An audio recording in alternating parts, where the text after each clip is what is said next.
All right. So, over the last couple of months, or most through this year, the routine has pretty much been similar. I leave from Haneda or the Shinkansen. I arrive out in the countryside. From there, I get a rent-a-car. I rent the car, which is what I have right here. And then I get my navigation. I stop off at a convenience store to get some coffee. Usually, if you're out in the countryside, it's probably going to be near the station or the airport. Get in the car and drive to the location and film.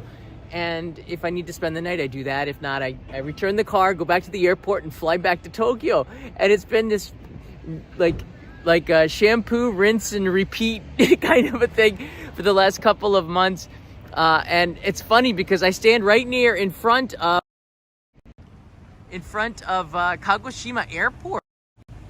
There you go. It's not written in English. It's just written in kanji right there. It says Kagoshima Kuko, which is the airport. I'm across the street, and of course, I've gone to my Toyota rent-a-car, and I've gotten a C2 class car, which is good enough. They didn't have any rises, which is like a micro SUV, and this is the 7-Eleven in front of the airport. You could actually walk across the street here. They used to say there's a convenience store inside the airport, but there wasn't. So here I am. There's a gas station where I can fill up when I return the car. That guy's got a convertible. And I got to wrap all the way around to get out of here. But in this episode, I thought I would share with you how I travel. So this is my bag. This is most of the stuff that I use for the filming. My laptop's right there. I have to make sure that it is fastened so it doesn't get out. I have some batteries for the GoPro, backup SD cards, some wires for the microphones and whatnot. And I have a couple of lenses. Here's a prime and a ultra wide. This is another lens. This is the 135 to 1.8 prime lens, which is beautiful. Got some my Rode wireless mics here, a light, the drone remote, because it has a battery. You cannot put it into your check-in luggage, and the monitor. This is the Sony Alpha 1 and the Sony A7S III, and a GoPro in here, which I usually will attach to a camera to have a wide angle and a backup camera, because stuff happens when you're out here. Inside there, you can put the drone in the top there, but I actually put it into the trunk. I usually bring a suitcase because I have a tripod, and they make you take it out at the security check. It's better just to put it in there. Here's the drone. It's a Mavic 3 with no batteries. You have to check this in. There she is.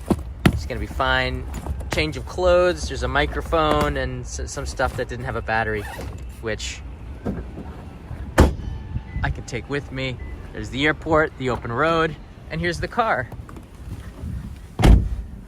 It's a rental. We got a navigation system, but I usually attach the iPhone here to do some Google Map to get me there, and that's about it. It's sort of a set, and I live in Chuo Ward, which everybody knows that's where Tokyo Station is. It's pretty close to get to the Shinkansen, but Kagoshima is a 6.5 hour flight. 6.5 hours or 7 hours on the Shinkansen. You have to go through Kyushu. It's 3.5 hours. You have to get to Hiroshima. That's like halfway. So if you could either sit for 6.5 hours on the Shinkansen, which some people do, or you could fly, and it was less than 2 hours. I think it was like 80, maybe 90 minutes or so before you can before I arrived, and it was so easy. My bags came out as soon as I got out of the gate. They're so fast here domestically. Picked it up. There's a shuttle that picked me up right outside the airport, took me to the Toyota rent-a-car. They had the car waiting for me. I'm a Toyota rent-a-car business member, so I've rented from 3 times this year, and the staff has always been different. So the first time they see a foreign face walk into the shop, and they go, like they feel like they have to speak English, and I just speak in Japanese, and then everything is fine. But they still feel kind of uncomfortable. I think it's always just like they might get something wrong. I think the boss was there at the rent-a-car. So if the staff is acting a little strange, look around and kind of read the room. Sometimes their boss is watching them, and nobody, including workers at a convenience store or at a rent-a-car or a gas station, likes to have their boss breathing down their neck. Nobody likes that. And the boss is breathing down their neck there today. And the guy showed me to this car. and he started to say how cool I was that I could speak Japanese, and he asked me, how long did it take for you before you could speak Japanese? And I said just simply, I live here, it's what I do for work. And he's like, whoa, kagui. It's like, okay, great. And then arigatou gozaimashita.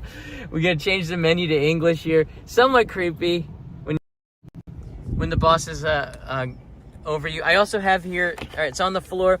I usually bring a power converter so I can charge my phone real quick here, or I can put in my MacBook Pro and start to edit in the car if I need to, which is really cool. This is my streaming bag here. So the computer back here, if I have some spare time, I'll whip it out and I just start editing here in the car. Or I could take it into a cafe out in here in the countryside, help the local economy, go in there, have some lunch, grab a coffee, and just edit for a couple of hours if I need to kill some time. That is, that's the way it operates. And then I try to book the flight so I can get back as early as possible. Leo's bath time is at about 7 p.m. So it's nice to arrive at Haneda at 6, because then I know I'll be back in time for that. And then I'm in bed. Oh, no, I gotta back up the footage as soon as I get home. The first thing I do at the end of the day, always back up the footage before you go to bed. Every single SD card. I back up everything I took on the iPhone. I back up every SD card, the drone, the GoPro, the Alpha 1, the A7S III, the Rode mics. I backed that all up, the audio that I took off of that. And I put it into a project file separated by the day that I filmed, and then inside of the camera and the device that I used. So it's all quite organized. And that's just a routine. And now I just do it. And then, before I go to bed, I start charging all the batteries too, because I know that I'm gonna need those batteries again fully charged pretty soon again. So I don't want to forget about it. Everything I need to forget about it, I try to do right away. And that also includes unpacking. If I can, I start to put all my clothes into the wash before I go to bed. I unpack everything and I'm set. And then the reason why is you don't want to forget anything, because I've left things into the suitcase and then I store it away. And it's like, where's that wire? Oh, it was in the suitcase. There's a prop plane going over. Whoa! There's a prop plane going over. I'm here to film. I'm now going to Ibusuki, which is where the Sunaburo is. This is the sand baths where you would like volcanic sand bathing, I think you would call it. And I'm not filming that per se. I might stop in and do it, but that's not the main reason why I'm here, and I can't tell you exactly why I'm here yet. Not yet anyways. Hopefully I can get this episode out over December. If not, it'll come out in January. It can wait a little bit. But I've been working on this episode for like 6 months. So it's a big one. But Kagoshima is very famous for it. In fact, I could see the Sakurajima, which is the smoking volcano, in the distance when the flight was coming in, which is really cool. And the drive from here to Ibusuki is going to be really cool. Let's see if we can program this to get to Ibusuki here. Menu, destination. Let's go with, you can go with web? What? Ibusuki. A-I-U-E-O. Ha-hi-hu. Where's ha-hi-hu? Ibu. Need to turn the 10. Ibusuki. There it is. Ibusuki. Hi. Kensaku means search. All right, let's say we're going down to Ibusuki station, okay? Let's see how long it's gonna take to get there. All right, set. Set the JR Ibusuki station. All right. It gives you 5 routes. And I want to go the fastest, which is the one on the top. And it's 85 kilometers, and I get there at 1:22. Yeah. Oh, I can change this to English here. Hold on. Here. So that's kind of cool with the rent-a-cars here, and then the voice changes. But also the input changes, and sometimes you can't find the places in English, so that's kind of a pain in the neck. No, it's still okay. Well, they changed it a little bit. Ibusuki. It doesn't even give you the option. Ibusuki.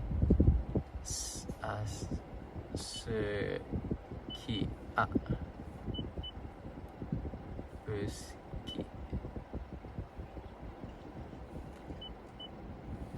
No, it's weird.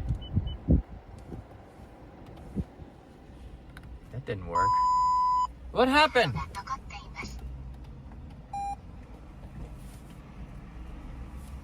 Uh-oh.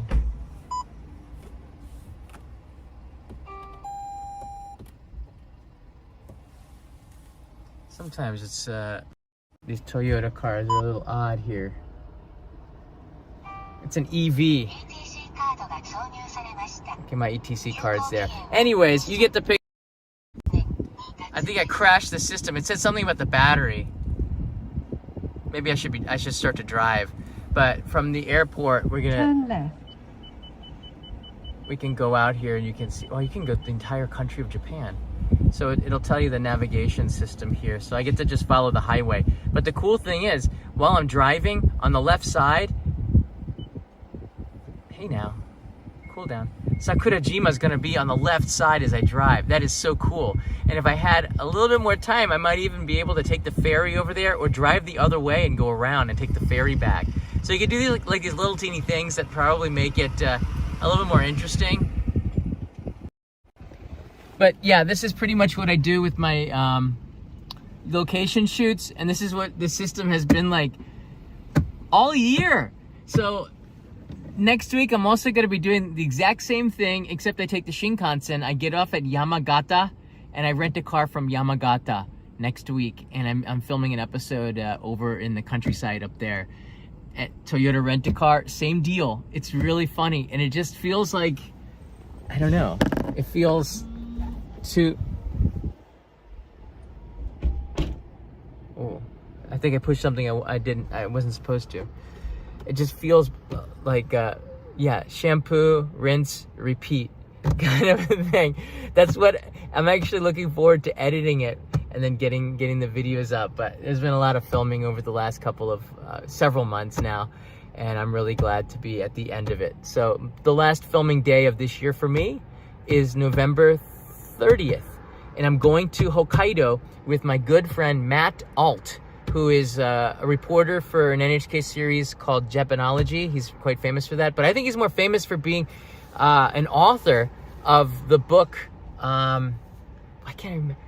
No. I can remember his book. Oh my God, I can't remember Matt's book. Matt, I'm so sorry. What is it? It's like on the tip of my tongue. I just said it. It's sitting on my desk. Somebody who knows Matt Alt's book. And while we're waiting for that information, please go and check out the latest episode on this channel. It was an uploaded video. It's the life of ninja in ancient Japan. That's an actual samurai inside of the ninja outfit there. Samurai were like undercover. They were like Batman. In the daytime, they were farmers, and at night, they were ninja. And that's like a lot of new things that I learned about ninja, and I made a video out there in one of the ninja towns called Koka. And you might want to check this out. I go out there. You can actually go out and visit and train like a ninja.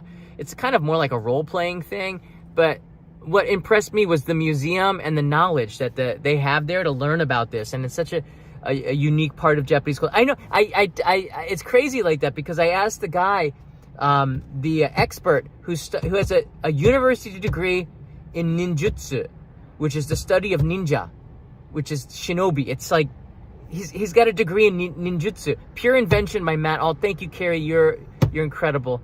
Yeah. And he knew everything about ninja, and I tried to stump him, and I wish I could have posted the entire interview. It was like 30 minutes long, but he talked about, were there female ninjas? No, but they hired women to do undercover stuff where only women could go, and women sometimes were the better, spies were spies. You had to get the information, so ninja would hire women to do work, but there were no female ninja, because there were no female samurai, because ninja were always samurai, so he said. It was weird.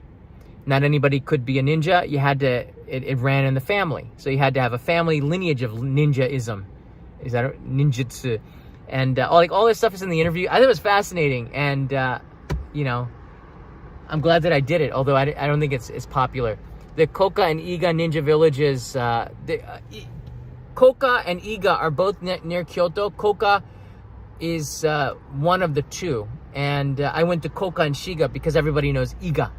And Koka I thought was really cool. And the people out there are friendly, and they have good Wagyu beef. So Omigyu sold it for me. Like, okay, I'm going to Koka to get this story.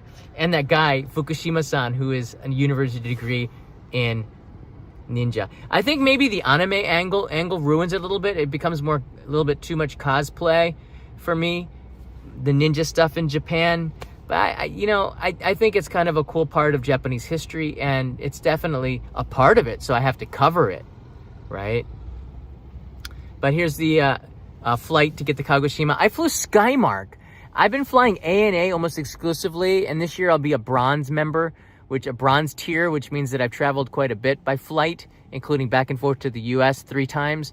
So I'll get a chance to go to lounges and stuff. I'm like, you can't do it from credit cards anymore. You have to be like, platinum or bronze level or something. So this one was Skymark though, because ANA was all booked out. And I'm coming back on ANA. I try to fly only exclusively ANA because I got the miles and stuff. But this was cool. Skymark was okay. The only thing is that domestic flights, a couple of things. All right, come over here. All right. Domestic flights are awesome in Japan. Number one, there's the TSA or the security check is so much easier. It's never taken me more than 10 minutes. And on average, it takes 3 minutes to get through security at Japanese airports, including Haneda for domestic flights. Number two, you can bring liquids on board. If you have a pet bottle that you bought outside, they have some kind of scanner that will search it, and then they'll give it back to you. It takes them like 5 seconds. So that's kind of cool. Number three, they don't ask you to take off your shoes unless you have boots. They said that I didn't even need to take out my laptop last time, which is crazy. Like, no, just keep it all in there. And they scanned it through and they said, okay, it's cool. So I guess they found a way to scan laptops in here. So it saves time not having to take everything out of your bag, which is good. Maybe it's AI that's doing it. I'm not sure. But the process is just so painless compared to the US. And we haven't had any issues in Japan. So it's just, the point is that it's just easier. So flying domestically in Japan should be an option. If you're conscious about the environment, I completely understand that. But if you're doing it for work like I'm doing it, flying is cheaper and flying is faster. It doesn't make any sense for my life. My life is also valuable. To lose all that precious time doesn't make a lot of sense either. Do you have to check your sword in, writes Ngazi? Yes. It has to be checked into your check-in baggage. The second thing is the airports are all put together really well. You get out, you know where you're going. Everything makes sense. You get your bag, you go out, the rent-a-car place. There's either a booth right there at arrivals, or you walk outside and there's a bus or a shuttle bus that will pick you up every single time. I know at JFK, I remember American airports are pretty good too, actually. But it's just so much easier in Japan, despite not even knowing Japanese. There's just a consistency to everything, and that's what makes it really easy. Once you've done it once or twice, it's so easy to navigate the regional airports around Japan because the system doesn't change. A couple of times I was able to walk to the rent-a-car place. I think, last time I didn't rent Toyota rent-a-car, I rented Times rent-a-car just over here. WRX Turbo's in the house. Times rent-a-car was I didn't even have to get a shuttle bus. I walked there and picked it up. And it was so simple. And I returned the car and I walked right into the flight.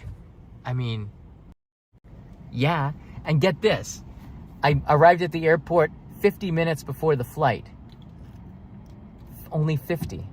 I checked in the luggage 30 minutes before the flight. I boarded the flight 15 minutes before the flight. It's clockwork. It's